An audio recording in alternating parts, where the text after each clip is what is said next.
तो कुत्ता बिल्ली भी खड़ा कर देंगे तो जीत जाएंगे। अब ये बयान किसने कहा, कब कहा और किसके लिए कहा, ये साफ नहीं हो पाया है, लेकिन इसकी वजह से भाजपा को बहुत नुकसान हो गया है बांकीपुर सीट पर। अभी तक इसकी कोई आधिकारिक पुष्टि नहीं आई है कि यह बयान किसने दिया है, लेकिन हर जगह, तमाम जगह ये चल रहा है कि भाजपा ने कहा कि हम कहीं से कुत्ता बिल्ली खड़ा कर देंगे और जीत जाएंगे।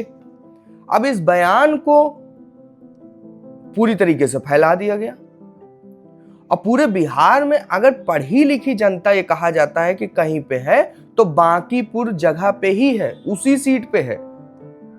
तो भैया पढ़े लिखे लोग सोचें कि हमको ये कह रहे हैं कि कुत्ता बिल्ली भी खड़ा कर देंगे, जिता देंगे, तो ठीक है आओ बताते हैं। और ये जो बयान है ये पूरा का पूरा गलत हो गया और एक गलत नैरेटिव चला दिया गया और प्रशांत किशोर जी विधायक बन गए हैं।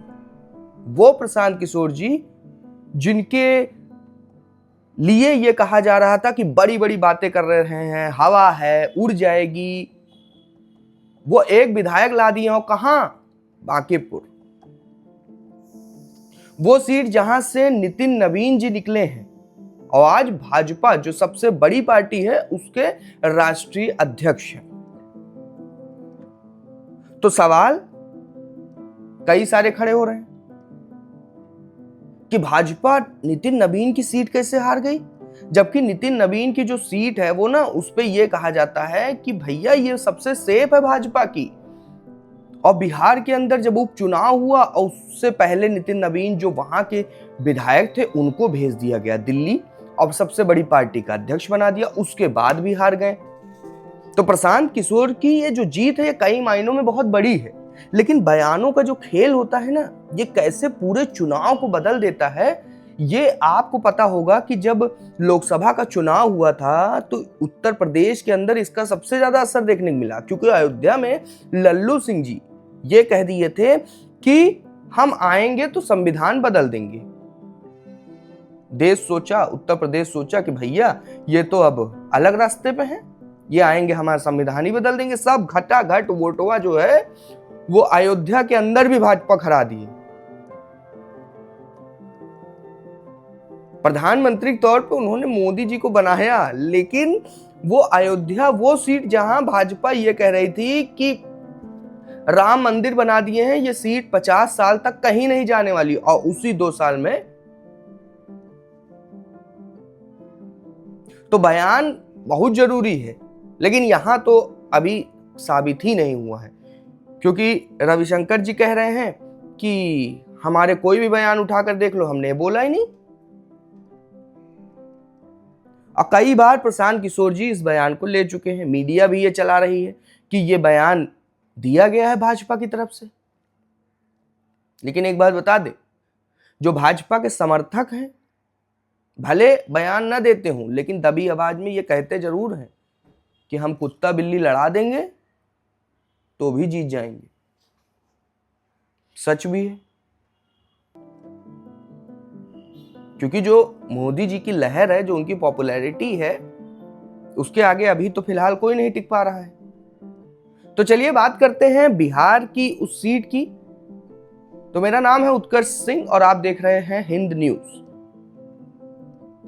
हमारा आज का ये जो एनालिसिस है इसकी एक शुरुआत है, हम ये शुरुआत करने जा रहे हैं। उम्मीद है कि आप इसको बहुत प्यार देंगे और ये इसको हम बिल्कुल रफ रखेंगे, कुछ भी एडिट ज्यादा ये सब कुछ नहीं, बस हम बोल रहे हैं और जो बोल रहे हैं मन में आ रहा है। बहुत बड़े कोई वरिष्ठ पत्रकार बन के नहीं बोल रहे, पत्रकार हैं, लेकिन जो हम लोग आपस में बात करते हैं बस वही हम सब आपको बताएंगे। तो हुआ ये कि नितिन नवीन जी जब भाजपा के राष्ट्रीय अध्यक्ष बने तो बांकीपुर वाली जो सीटियां थी वो खाली हो गई। अब खाली हो गई तो बाई इलेक्शन के चुनाव हुए। प्रशांत किशोर जी जो बिहार का जब चुनाव हुआ था तो उसमें 0 सीट लाए थे, जबकि हर सीट पे चुनाव लड़े थे, वो कहें कि अब हम इस सीट पर चुनाव लड़ेंगे और अभी जीत गए हैं, ठीक है, सब लोग भूल गए हैं, लेकिन ये बहुत उन्होंने ऐसा कदम उठाया था जिस कदम से उनकी पूरी राजनीति साफ हो सकती थी। क्योंकि अभी तक तो ये हो रहा था कि चलो पहली बार आए और खुद लड़े भी नहीं, केवल सबके लिए प्रचार किए, हो सकता है लोग ना पसंद आए हो जनता को जो उनके लिए खड़े थे। लेकिन अगर यहां पर प्रशांत किशोर जी हार जाते तो उनकी राजनीति खत्म हो सकती थी, इसलिए ये उनके लिए बहुत बड़ा रिस्क है, बहुत बड़ा रिस्क था, और उन्होंने जीत के इस चीज को साबित कर दिया कि बिहार में उनके कदम पड़ चुके हैं। अब इससे एक और बात साबित हो रही, आरजेडी कहां है भाई? आप चलिए चुनाव नहीं जीते, लेकिन आप बिहार की नंबर 2 की पार्टी तो हैं ही, और आप एक सीट पर नंबर 3 पर जा रहे हैं। अब वो आदमी जो पिछली बार पहला चुनाव लड़ा वो जीत गया, विधायक बन गया। तो आरजेडी क्या खत्म हो चुकी है? तेजस्वी यादव जी को जो काम मिला था क्या वो नहीं कर पा रहे हैं?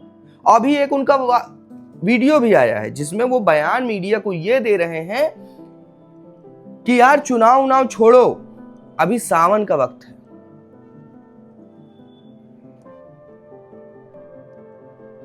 तो क्या किसी त्योहार में या किसी चीज में अगर चुनाव पड़ेगा तो आप एक्टिव नहीं रहोगे?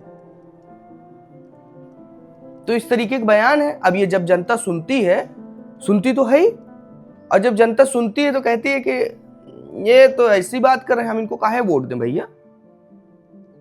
तो कुल मिलाकर के क्लाइमैक्स ये है कि प्रशांत किशोर जी बांकेपुर सीट जीत चुके हैं। अब ये कहा जा रहा है कि विधानसभा में जो आवाज आएगी वो आएगी नहीं, गूंजेगी।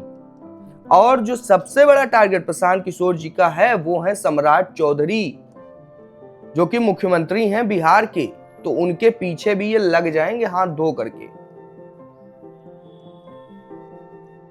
तो जो बांकेपुर सीट हारी है ये पूरी भाजपा के लिए कठिन वक्त है, और जो प्रशांत किशोर जी जीते हैं ये सम्राट चौधरी के लिए कठिन शब्द है, क्योंकि तेजस्वी यादव जी आवाज उस तरीके से नहीं उठा पा रहे हैं, और ये जब बोलेंगे तो ये सिर्फ और सिर्फ सम्राट चौधरी के खिलाफ बोलेंगे।